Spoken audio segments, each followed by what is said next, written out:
ahead on 12 News, many students and many memories. 30 years is a lot of years. We walk the halls one last time with retiring principal Marilyn McKeon. Plus, millions of dollars spent and countless hours poured into new technology. Will it make a difference in controlling Asian carp? But first, the rules have changed in Brooklyn Park. See what's now taking effect that impacts home buyers and sellers. 12 News starts right now. Selling a home in Brooklyn Park just got a little easier. Starting today, the city will no longer require home sellers to get a point-of-sale inspection. Renee Bonneau joins us with more on what this means for residents and city staff. Alex and Mike, the City Council voted to immediately end the housing inspection program that some said preserved value in the city's housing stock, while realtors and home sellers said interfered with private transactions. But with several hundred people still in different stages of the inspection process, city staff say it won't be easy to phase out this program. We sat down, talked through with staff and the city attorney what is the best way to go about this that treats everybody fairly, but also accomplishes the task of shutting this down as quickly as possible, which was the direction of the council. The City Council decided to implement the following procedure. From here on out, point-of-sale inspections are no longer required. Anyone who applied for an inspection but hasn't had it yet will get a refund. Those who have received an inspection will not get a refund, but will not be required to complete the inspection process. Finally, outstanding escrows and buyer's agreements will be terminated. We think we've addressed most circumstances. Obviously, you never know, there may be some unintended consequences, but we're ready to work through those things, and we have the people here to be able to do that. The city is willing to complete the inspection process if a homeowner wants to do so, but again, it won't be a city requirement anymore. And Mike and Alex, as for the two inspectors and the staff members dedicated to the point-of-sale inspection program, they will be just redirected and will be given different responsibilities, and it won't affect the budget overall. All right, thanks a lot, Renee. Meantime, those trying to buy a house right now are seeing two things: rising prices and a lack of supply. In fact, a new report out today shows home prices soared nationwide with the biggest gains in 7 years. Here's how the local market stands on April numbers. New Hope and Brooklyn Center showed the biggest spikes. Both cities posted 50% gains in April compared to the year before. Brooklyn Park, Golden Valley, Robbinsdale, and Plymouth also had sizable gains. The common denominator in each city, decreasing inventory. We also talked to a local realtor who says there's a 2.5-month supply of homes right now. Normally, it's a 6-month supply. He says the selection is particularly scarce for move-up home buyers. There is a 100-year-old house on the market in Crystal, and the city could be the buyer. The home was built in 1910, and it's currently vacant and in foreclosure. The 444-square-foot home is showing signs of structural issues. The city of Crystal will decide on Tuesday night whether to make an offer on the home for possible demolition and redevelopment. The home's current listing price is $30,000. Meantime, the Crystal Council will also decide whether to install solar panels on the roof of its community center. The city engineer says it's a $330,000 project, but it won't cost the city any money after rebates and state incentives.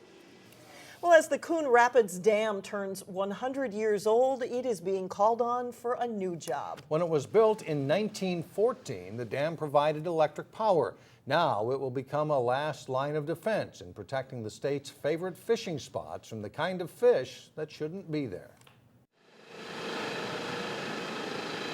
A huge hammer pounds a beam into the Mississippi River as part of a $16 million effort to repair the aging Coon Rapids Dam and improve its ability to keep unwanted carp from moving into Minnesota's northern lake country. It's been doing good.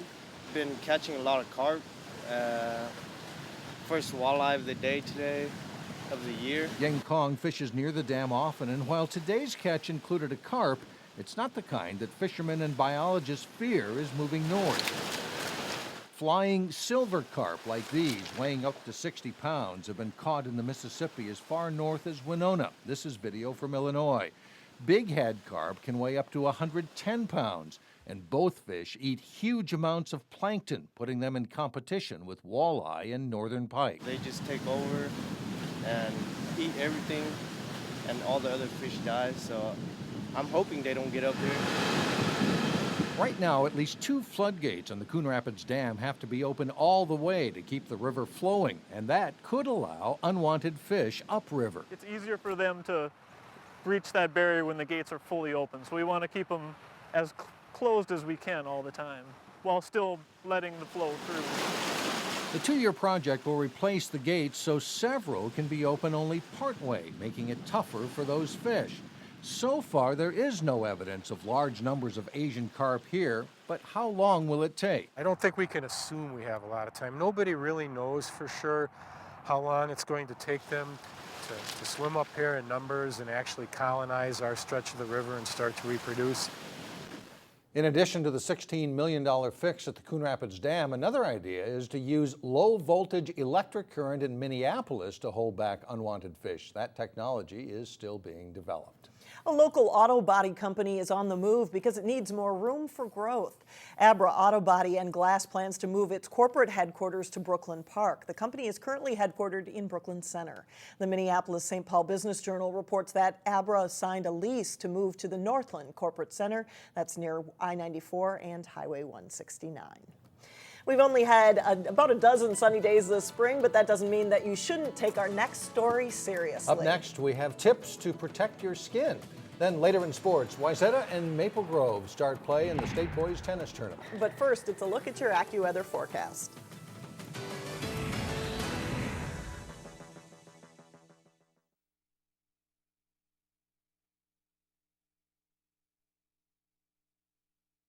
But contrary to the cloudy, dreary weather outside, the sun truly does exist. And that's where applying sunscreen comes in. As Delane Cleveland reports in today's Health Check, the FDA has issued some new rules to guard against too much sun exposure. Oh, sure, the screen is there. Jill Keithy is a nurse practitioner at a dermatology clinic. It's really rewarding. Rewarding in part because underneath her white lab coat is a scar left over from a precancerous mole she had removed. I myself used to use tanning beds when I was, 15, 16, 17 for prom. At the time, I didn't think it was anything bad as long as you didn't burn yourself. But Keithy says those strong UV rays can take quite the toll on a young person's skin. Actually, your skin cells are more immature and are higher likely to developing into skin cancer later on in life. Now, doctors and federal health officials want people to be as informed as possible about protecting your skin from the sun. Everybody should wear sunscreen. The darker the skin type, so someone who's African American, Latino, has a less of a chance of getting sunburn, but they can still get sunburn and they can still develop skin cancers. Maple Grove dermatologist Dr. Scott Prower says about half of his patients come in for issues related to sun exposure. So it is important to wear sunscreen, even with a little bit of sun exposure. Dr. Prower says people should look for newly implemented FDA labels that say broad spectrum, which means that it blocks UVA and UVB light. That is important because both of those can increase your risk of skin cancers. And doctors recommend that people reapply sunscreen every 2 hours. And so people just do not apply enough. That's also a message Keithy preaches to her patients. Early detection of her precancerous mole gives her that chance. I feel very fortunate that I caught it early because it's a horrible, aggressive disease when it does spreads. For Health Check, Delane Cleveland, 12 News. And one other note, sunscreen products can no longer claim that they're waterproof. Instead, they have to say water resistant. Coming up, a local school prepares to say goodbye to the only principal it's ever known. And in sports, local lacrosse teams battle for spots in section championship games. John Jacobson has the highlights next. But before we go to break, we want to congratulate local winners of the National Merit Scholarship. Each student receives up to $2,000 each year at the college or university they're attending.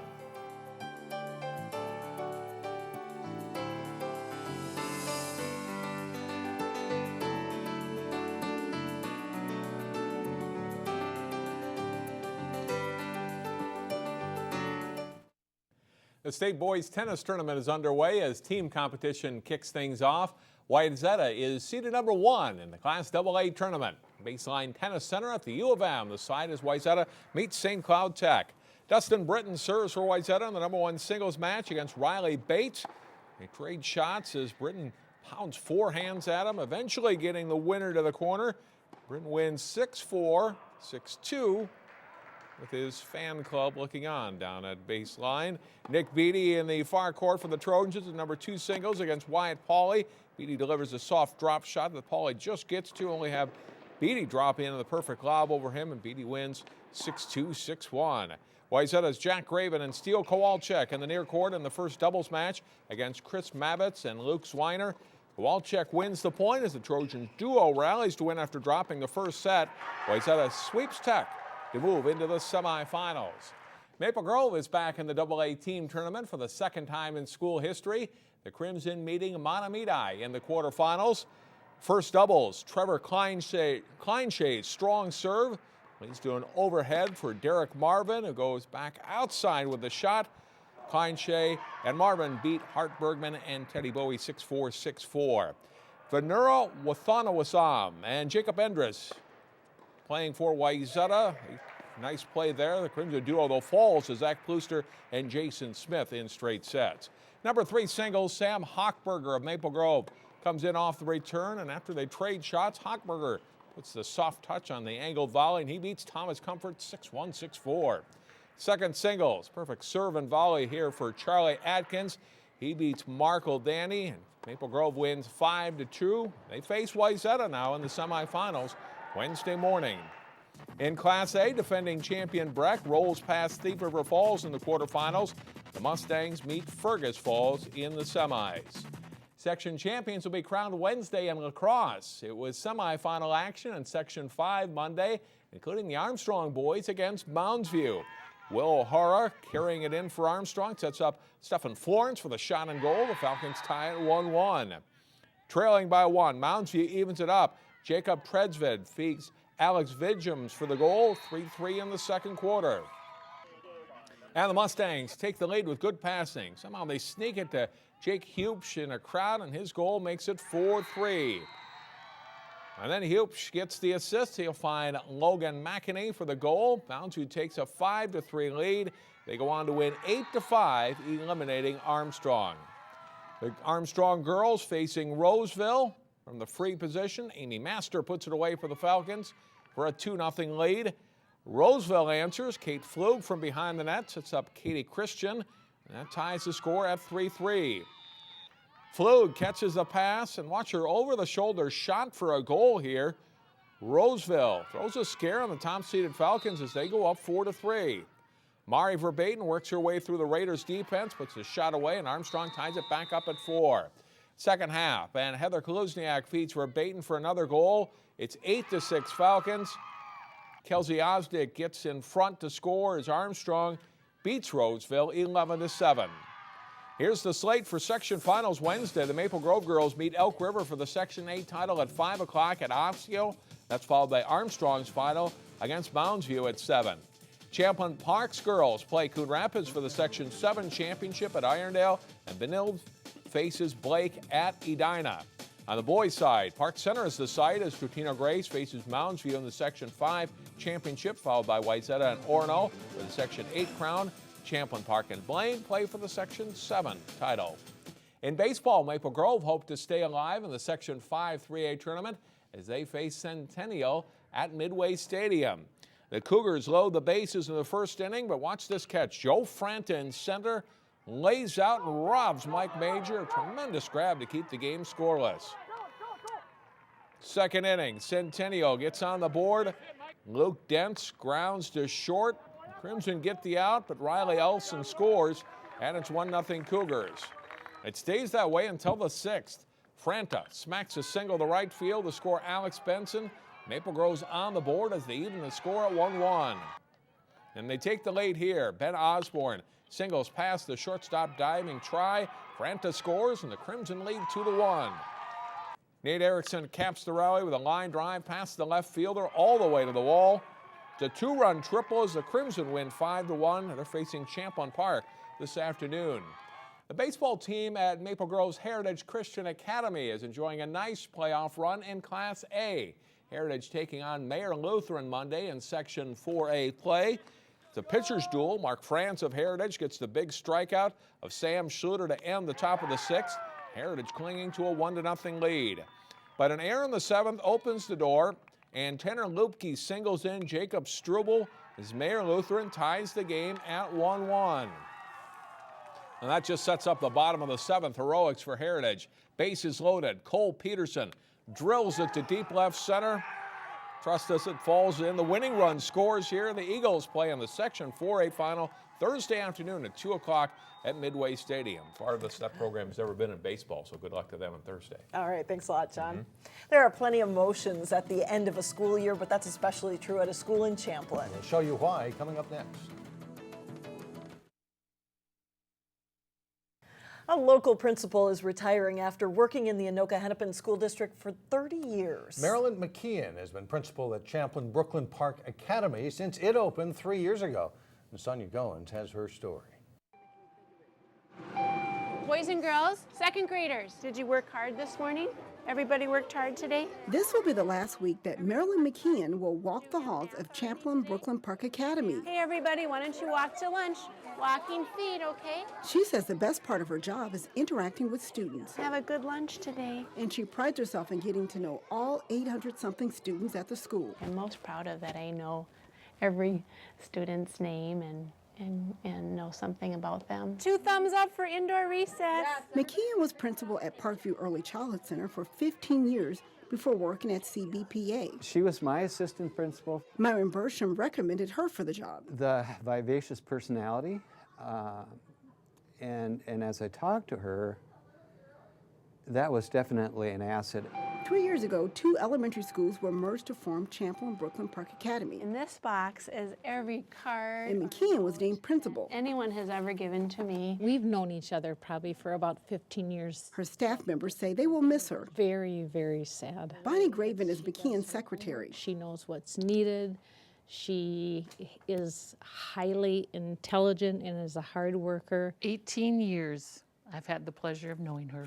Shelley Henstrom is a special ed teacher. Marilyn is just dynamic. I just wish I could bottle up her energy and her love for kids. McKeon has a box full of memories to keep for her retirement. Just wanted to say thank you for 3 things. Thanks for your hard work at CBPA. We appreciate all you do for kids. Have a great summer. While she'll miss her students and staff, I will miss you when you're gone. Madeline Perry. Oh yeah, biscuit. McKeon says she looks forward to spending time with her family. 30 years is a lot of years. And I've been blessed to do, this amazing job a long time. In Champlin, Sonia Goins, 12 News. Well, McKeon's last day is June 12th. Brian Mann, the interim principal at Monroe Elementary, will replace her. And what an amazing energy and a great mind for names. Know all those names. That's no small thing. 800. That'll do it. That's it for now. Thanks for joining us, everyone. We'll see you back here tomorrow.